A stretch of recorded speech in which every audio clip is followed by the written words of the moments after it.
Bonjour Benjamin Descoster. Bonjour à toutes et tous, bonjour Jonas, comment vous allez? Ça tombe bien, moi non plus. Eh ben non, parce que j'ai fini ma quarantaine, mais pour quelques jours encore, je dois confiner mon âme épicurienne. Oui, je fais le Dry January. Vous savez, c'est le défi qui consiste à ne pas boire pendant tout le mois de janvier. Sauf le 1er au soir, il y avait un petit nouvel an. Le 4, parce qu'on avait des invités. Le 21, j'avais une soirée, fêter la fin d'un projet. Ouais, ok, j'ai fait à peu près le Dry January. Mais quand même, je me sens... Oh là là, oh tu dors mieux. T'as le teint plus frais, t'es plus en forme. C'est bien simple, 1 mois sans alcool et ça te fait mais chier. Oh, des choses pareilles. Oh, quelle idée. Heureusement qu'on arrive au bout. Plus que 2 jours et j'arrête d'arrêter de boire. Non, mais quelle idée. Alors, je le rappelle, chères auditrices, chers auditeurs, l'alcool, c'est mauvais pour la santé. La preuve avec ce chiffre qui fait froid dans le dos, l'alcool serait responsable de 8% des décès. Après, on n'a pas le chiffre pour les naissances, donc si ça se trouve, ça s'équilibre, mais quand même. Non, mais je vous ai trouvé des chiffres qui font vraiment peur. 10% des Suisses boivent tous les jours, 17% des accidents sont dus à l'alcool et 85% des idées de l'UDC semblent sortir de l'apéro. Oh. Mais on aime bien l'alcool, tu sais, parce que moi d'habitude j'ai une descente, c'est Kitzbühel. Non, et c'est pour ça que c'est dur le Dry January. Mais là, à titre personnel, ça va. Franchement, moi j'avais toujours dit, ce sera surtout compliqué de ne pas boire avec certains repas. C'est au fond, tu dis ça pour passer pour un alcoolo raffiné. Non, parce que moi, l'accord mets-vin que je maîtrise, c'est le verre de blanc avec la clope à l'apéro. Alors je le rappelle, chères auditrices, chers auditeurs, la cigarette aussi, c'est mauvais pour la santé. C'est assez évident, on met les doigts à la bouche puis après on attrape le Covid. Non, mais ce qui me met, c'est vrai, oui. Ce qui me met vraiment à l'épreuve pendant ce Dry January, c'est l'actualité. Prenez le conflit entre l'Ukraine et la Russie, avec les États-Unis qui s'en mêlent, ça fait peur. Bon, pour une fois que la montée vers la guerre mondiale, c'est pas dans un livre d'histoire, mais au 1930, c'est plus facile de s'intéresser. Mais quand même, on boirait bien un petit verre pour oublier. Et à propos de conflit, petite devinette. Dans quel canton roman est-ce que le mois de janvier sans alcool a causé un débat houleux au Parlement en décembre 2020 ? Vous vous souvenez ? Le Valais ? En Valais, mais oui. Oh, c'est super. En plus, il n'y a même pas besoin de rajouter de vannes. Tu sais, des fois, je me demande si on n'a pas inventé les clichés sur les Valaisans avant les Valaisans. Ils essaient juste de ne pas nous décevoir.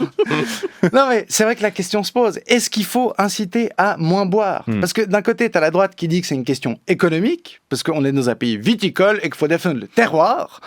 Et de l'autre, tu as la gauche qui dit que c'est une question de santé publique.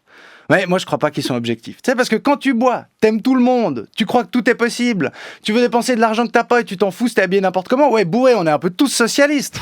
Je fais toujours... Ça s'appelait à Suzette. Ouais, je fais toujours une blague de droite quand il y a Suzette dans l'émission. Oui, c'est bien. Non, mais c'est un vrai problème, la consommation d'alcool, parce qu'il y a des études qui montrent que ça coûte 4,2 milliards à la Suisse, chaque année, notamment à cause de la baisse de la productivité. Et c'est vrai, quand on boit moins, on est plus efficace. Prenez, au beau parleur. Depuis que c'est plus Michel Zendalier qui a plus le verre de blanc en studio, on articule quand même mieux. Enfin, on articule mieux les phrases, les idées, on se croit toujours au bistrot. Donc, j'ai plutôt bien tenu mon Dry January jusqu'à ce week-end. Vendredi soir, j'étais chez moi en train d'écrire cette chronique. Seul, personne pour me juger. Et là, tu te dis, oh, un petit verre, ça fait artiste. Comme quand j'avais 20 ans et que je croyais que j'étais bourré de talent alors que j'étais bourré tout court. Alors vite, pour pas craquer, dryjanuary.ch. Sur le site, ils disent que tu peux profiter de conseils et d'une dose de motivation supplémentaire qui donne des clés pour la réussite et prendre le défi plus au sérieux. Ouais, je crois qu'ils ont une voix énervante comme ça. T'as qu'à voir les slogans. Diabolomante, adieu la tourmente. Un jus d'ananas pour avoir la classe. Oh mais buvez du chasse-là et fermez-la. Pourquoi on est obligé de prendre un ton fun et de faire chaque chose du quotidien un challenge ?